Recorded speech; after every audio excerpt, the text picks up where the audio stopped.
Hello, everyone. Hello, Bruce. Hello, Simon Wells. In that case, I'll throw a fielding in there. Why not?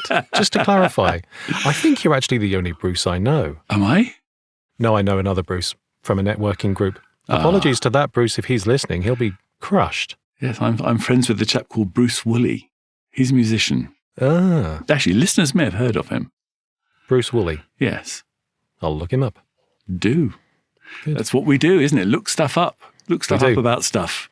If we're curious about things, we look things up. And if we can't find the answers, we keep on looking. What stuff have we looked up this week then, Simon? Well, this week, Bruce, I hope we've been looking up the same thing, because otherwise this is embarrassing.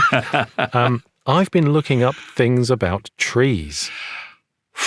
That's lucky, because that's exactly what I've been looking up as well. Oh, it's almost as if we planned this. I know. Do you know what would be worse if I was barking up the wrong tree?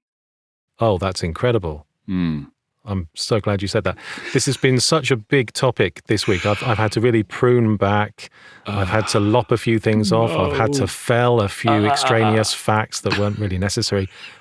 Big old subject, trees. Yeah, because when we thought about it, I thought, well, that's, trees are fairly straightforward. And they really aren't. There's just so much to say about trees. Absolutely. I didn't know whether to go down the scientific botanical route or the historical route or the pop culture route, or I've just used the word route 3 times and hadn't even realized I was making a pun. So many routes. So, Simon, you're very good at these definitions and things. What's a tree? A tree, well, it's one of those big things that's growing out there in the garden, isn't it? A tree, so the definition of a tree is a perennial plant with an elongated stem or trunk, usually supporting branches and leaves above. Okay.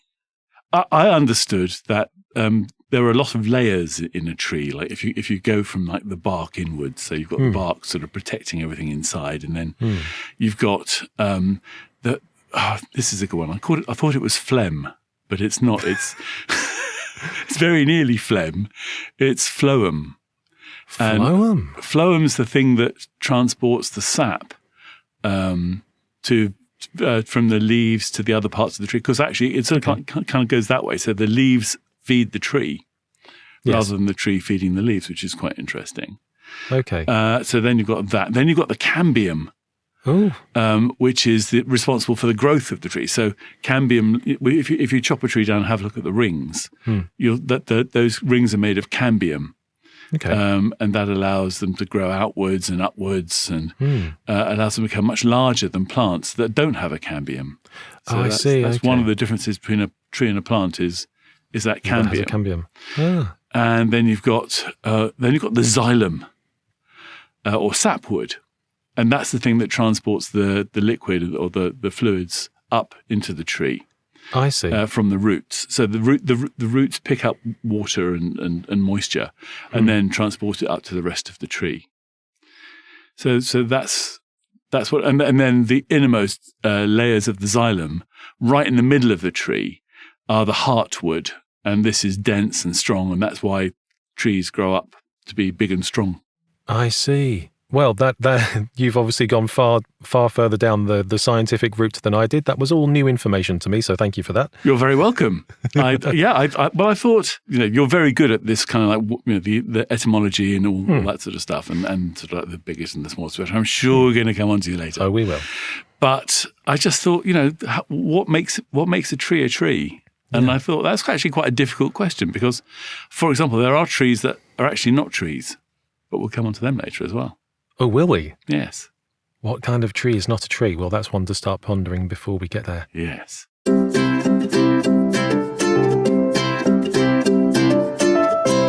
So trees are really useful things, generally. And they have been useful since the beginning of time because without trees we wouldn't exist. Because of the whole oxygen thing, you mean? The whole oxygen thing. Right, okay. Yes. The rainforests are known as the lungs of the world, aren't they? Yes. So we human beings and other animals and other life forms breathe in oxygen. We breathe out carbon dioxide, not monoxide. No, can't Very do different. That. Yep. And the plants breathe that in and pump out oxygen in a really nice symbiotic Factoraly way. Isn't that great? Isn't that a brilliant? It's so good. Wonderful piece of harmonious living together, one thing benefiting the other. Yes. Until the one thing goes and chops the other thing down. Yeah, there is that. Although, okay, Amazon rainforest aside, actually, a growing tree absorbs a lot more carbon dioxide than an older tree. It's the new growth that absorbs the carbon dioxide. Okay. So if you have a well-managed forestry, then you're actually creating more beneficial, a better carbon footprint. Right. Okay. So in effect, you're cutting down an older, less efficient tree. Yes. And if you're planting one for every one you cut down, then you're replacing it with a younger, more efficient one. Exactly. And the older tree that you've cut down is really, really useful. What can you do with an old tree, Bruce? Well, you can live in one. That's not where I thought you were going to start. Well, you can make a house out of one. Oh, I see. That's a lot less literal than I was thinking. Yes. No, you can. Well, you can. Okay. Well, let's start with making a house from one. So, for example, like a log cabin would have been one of the earliest. Forms apart from when you move out of the cave. When the cave isn't in the right place. Sure. And you need to live somewhere else apart from the cave, which you can't take with you. Which nobody can take with them. You can build your own special cave out of trees. There you go. And I've actually stayed in a log cabin in the Smoky Mountains, which was amazing. It was built by hand by somebody. And it was beautiful. A fantastic place in the middle of nowhere with only the sound of the wolves to keep you awake at night. That suddenly got slightly less charming, but okay. As long as there's a good lock on the door, that's fine. Yeah, but then it might be that your cave isn't anywhere near water. So what you want to do is you want to live near water. So you build your portable cave out of logs by the water, but then you need to be able to get into the water without getting too wet. So you use the tree to make a boat. You do. You sort of like get a rudimentary tool and you carve out the middle bit of the log and you make yourself a boat. And boat building, boats are still made from obviously very high-end boats. Sure. But some boats are still made from trees. Yes, of course. Yeah. And they have been for years. The Vikings were obviously the champion shipbuilders of their time, making their boats from oak. But they did an awful lot of other things with trees. So the whole of the Viking community relied very heavily on trees. Sure. Just for things like bows and spears and arrows and shields. And the person who was the Viking name for a woodworker is very onomatopoeic. Okay. It's a snicker. Oh, a snicker. It's just from the noise that they make when they're carving the wood. Oh, that's great. So how many sorts of trees are there? There must be loads. How many actual individual trees? Well, types of species. Okay, types of trees, right. So there are around 73,500 species of tree in the world, which I'm really surprised that it's that many. And apparently about 20,000 of those we haven't actually yet discovered. There's an estimate. So that's an estimate then? Yeah, absolutely. That's not how many have been discovered. That's how many there probably are if we include the ones we haven't yet discovered.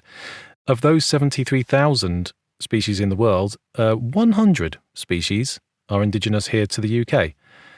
That's not very many, is it? It's not very many at all, is it? It makes you wonder where they're keeping all the other ones. I imagine they're keeping them in the Amazon or somewhere in South America. Probably somewhere like that. Yeah. So yes, we're quite a woody country here in the UK.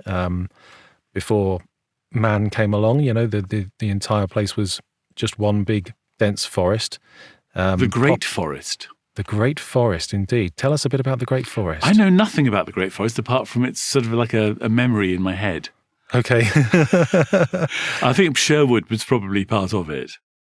Yes, it probably was. So I looked into Sherwood a little bit. So ever since childhood, I've been fascinated with the legends of Robin Hood. There's one particular oak tree. The oak is just an absolute staple of English treedom. We have an awful lot of oaks that grow in this country. We just Mighty have oaks. Indeed, they're big and they're tall and they're proud and they're British and they're a bit like you and me, actually, but a bit more gnarly. And I've been told that my performances are wooden, but I've never. and there's a particularly large oak in Sherwood Forest called the Major Oak, which it's been suggested that Robin Hood and his gang used to hide in because it's big enough to do that sort of thing. And this tree is about 1,000 years old, give or take. Mm-hmm. Its canopy, so the reach of its leaves, is 25 meters wide, and it's a big old tree. That is a big tree. 25 meters is a big tree. It's large, isn't it? But it's not called the Major Oak because of its size. I always assumed, God, look at that is a major oak. In 1790, there was a major in the army called Major Hayman Rooke, and he wrote a book talking about historical trees in his local area around Sherwood, and he wrote about this particular tree. And because of his title, Major, it sort of became the Major's Oak, and therefore the Major Oak. And I went down a little bit of a rabbit hole looking at historical or trees of particular interest. And there's an organisation called the Tree Council who look after trees, and they're an umbrella organisation. I really wish they'd called themselves a canopy organisation, because that would just be far funnier. Yes. And they look after and they encourage the protection of trees, and they have written a list of 50 great British trees, which are either particularly big, particularly old, particularly historically important, and that is one of them. Another one of them is really close to where I live, in Wraysbury, directly across the Thames from the fields of Runnymede. Okay. And this is called the Ankerwick Yew. And for whatever reason, oaks and yews seem to be the two longest living trees in our country, at least. And the Ankerwick Yew is somewhere between 1,500 and 2,500 years old, so quite old. That's an old tree. It's kind of dead. It's a bit stumpy. It has a diameter of 8 meters at the base, and it was an important local landmark. There are suggestions that is actually where the Magna Carta was signed, because it's old enough and prominent enough for that to have actually been the place of the signing of Magna Carta. And would have sheltered you from the rain, I guess, as well, if it should. Absolutely, been a wet day. Yeah, absolutely. And this tree is very prominent with the local Druid Society. And on the summer solstice, you get a gathering of people around this tree to celebrate the solstice. There are little scraps of paper with prayers and wishes and good vibes stuffed into the bark of this tree. Oh, nice. And that's made it onto the Tree Council's list of 50 great British trees. So I keep thinking of the Style Council whenever you say the Tree Council. So I was thinking of like sheltering under trees, and the biggest tree that I know, not the tallest, but the biggest tree that I know. I used to work for a technology company called Banyan. Okay. And their logo was a banyan tree. I don't know if you've ever seen they are the weirdest things in the world, the banyan trees. And they kind of grow outwards, but then the roots grow kind of down from the limbs. So there are limbs the limbs go out and then a root will go down. So they look like kind of like cloisters. Oh, interesting. So you can go under the shade of a banyan tree as opposed to a coolabah tree. They are huge though. There's one in India. This tree is 5 acres wide. One tree. I beg your pardon. It's 5 acres wide. It can shelter tens of thousands of people, and they can live off the figs that grow on the tree. And it is the most amazing thing. What's it called? It's a banyan tree. And this 5 acres. I mean, that's 5 acres. Presumably, we're talking about the canopy. This is the canopy, yeah. So, That's technically, because the roots are going down and then they're feeding the branches out, and it just keeps going. This one's in Andhra Pradesh. Okay, it's crackers. Wow, it's huge. And as I understand it, the root system of a tree is roughly as broad as the canopy is. It's almost like a mirror image. If you were to take a cross-section of the earth and look at a tree sideways, the roots kind of look about the same shape, size, etc. as the canopy above, but underground. Yes. So that's a lot of roots taking up the ground there, isn't it? Yeah, I mean, I think that, Milton, when he wrote Paradise Lost, I think that he sort of saw the banyan tree as the kind of like, as where Adam and Eve would have sort of, maybe the fruit of the tree might have been a fig from a banyan tree. Oh, interesting. Okay. That kind of things. And that they are just, I think they became India's national tree. After independence. Okay. And it's used for religious worship, it's used for medicine. Right. There's just so many different things that you can do with the banyan tree. They're just amazing things.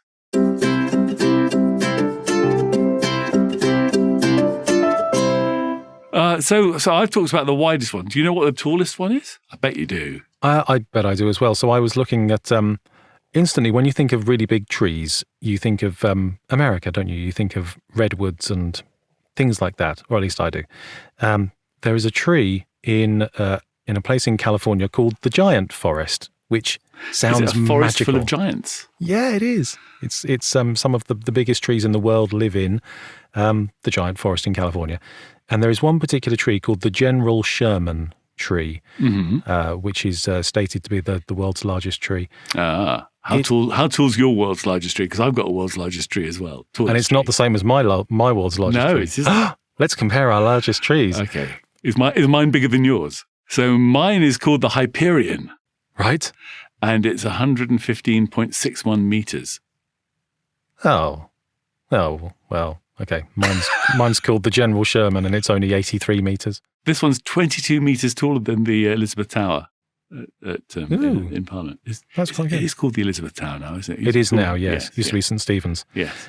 It has never and will never be called Big Ben. It will not. Not amongst people like you and me, Simon. Not on our watch. Okay, so that's yours is taller. Maybe mine has a greater diameter. My tree, my own personal tree, the General Sherman, is 11 meters in diameter. Oh wow! I don't have it might be about the girth thing because I don't know. Might be a girth thing. Okay. I don't know what the girth of the Hyperion is. Okay. Let's assume it's less. Okay, fine. So yes, the tallest isn't necessarily the widest. The widest isn't necessarily the tallest. They might even be quoting it on volume rather than length. Who knows? But they're both quite big. They are. They're huge. So that was a couple of the world's largest trees. We'll have no infighting as to which is bigger than which. I then had a little bit of a look into bonsai trees. The other extreme, bonsai trees are quite small. And I didn't realize this. The word bonsai means tray planting. And it talks about the method of growing a miniature tree. It's not actually a variety of tree in itself. It's the method of growing it.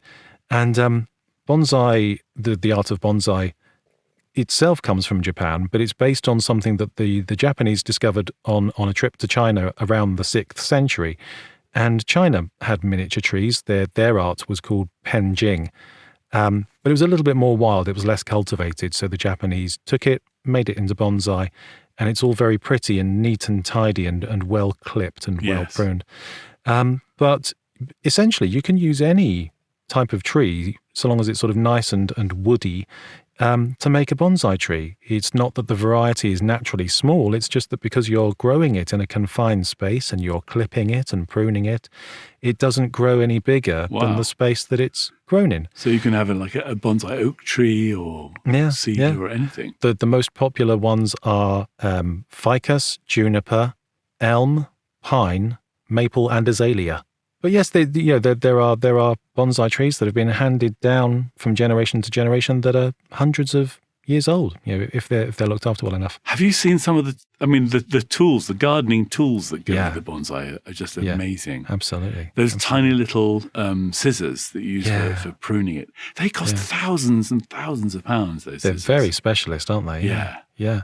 And that's part of the whole art of bonsai that it takes focus, and you have to be patient, and it's a craft. It's something you sort of really have to zone in on and cut away the distractions around you. It's never tried it, but it sounds like fun. Yes, it's sort of a bit like sculpture, isn't it? You kind of clip away the bits of the tree that don't look like the tree that you want. Yeah, absolutely. Absolutely. Brilliant. And of course, for a certain generation, you can't think of bonsai trees without thinking of Mr. Miyagi. Yeah, that was going through my mind. Good. Not just me.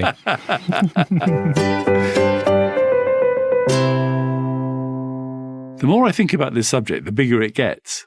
You can even wear trees. It's quite interesting. Yes. So things like rayon and viscose come from trees. I always thought that rayon and viscose were like these sort of like synthetic materials. Yeah, so would I. Because they're so soft, they feel like sort of like a nylon-y material. But they're actually made from cellulose, from like a eucalyptus tree, for example. Is that so? And they're also made from, and now I'm going to be contentious, they're also made from bamboo. Okay. Is bamboo a tree? I'm going to say no because it doesn't have branches. You're right. It's a grass. Not what I was thinking. If you watch like Crouching Tiger, Hidden Dragon, when they've got these like 50-foot bamboo trees, it's technically grass. Is it? Yes. And it's technically grass that you can get rayon from and then wear as underpants. Right. Well, fair enough. So this current trend of bamboo cutlery and crockery and glasses frames and all that sort of thing, that's nothing new. No, it's been happening in Japan and China for a very, very long time. I mean, bamboo is such a useful thing. And they use it as scaffolding, for goodness sake. Yes, yeah. But again, sorry, we can't really talk about it that much on this episode because it ain't a tree. Oh, well, we'll have to come back and do an episode about grass then. Oh, no, actually, knowing your mind, that could lead us down some strange avenues. Yeah, man.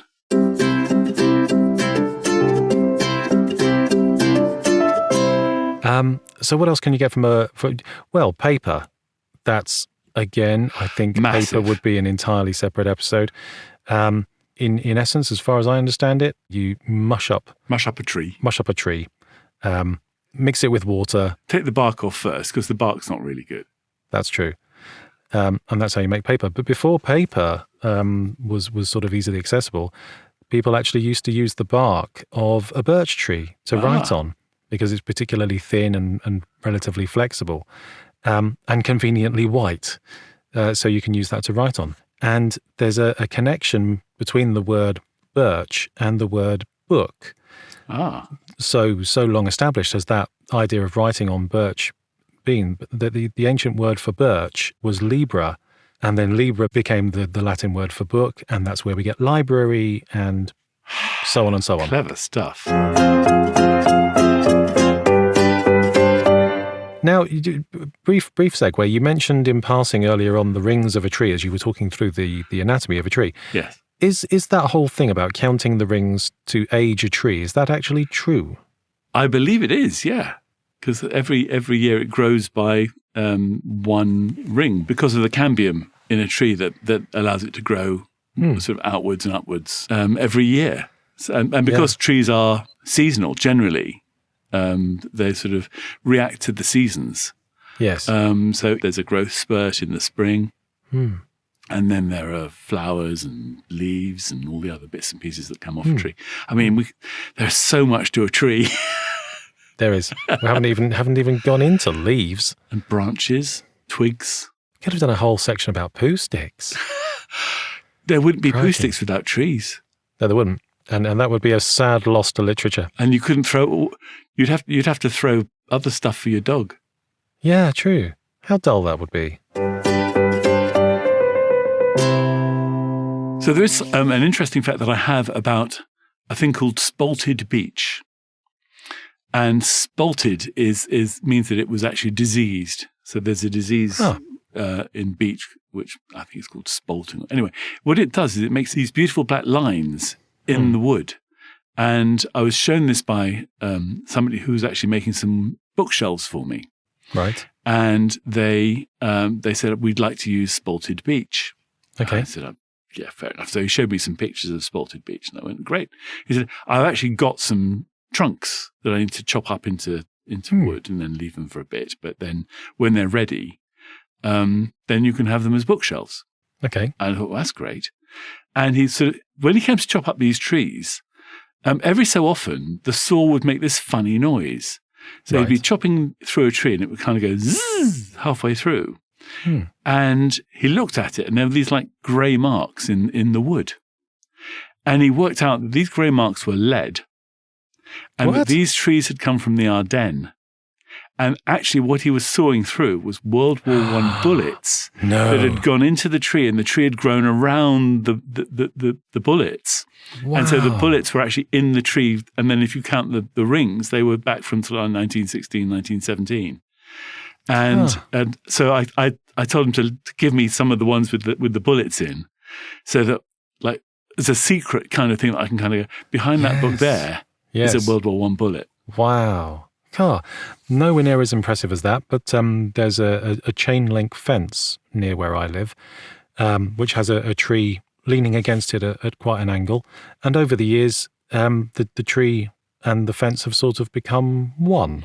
I've seen that, yes. So in the same way that your tree has grown around those bullets, my tree has grown around the fence to such a point where the fence goes through the tree. The tree, as it leans at an angle, starts on one side of the fence and ends up on the other side of the fence, with the fence cleanly going through the middle of it. And it's sort of made a bit of a scar on the tree. And the two are completely inextricable. Amazing.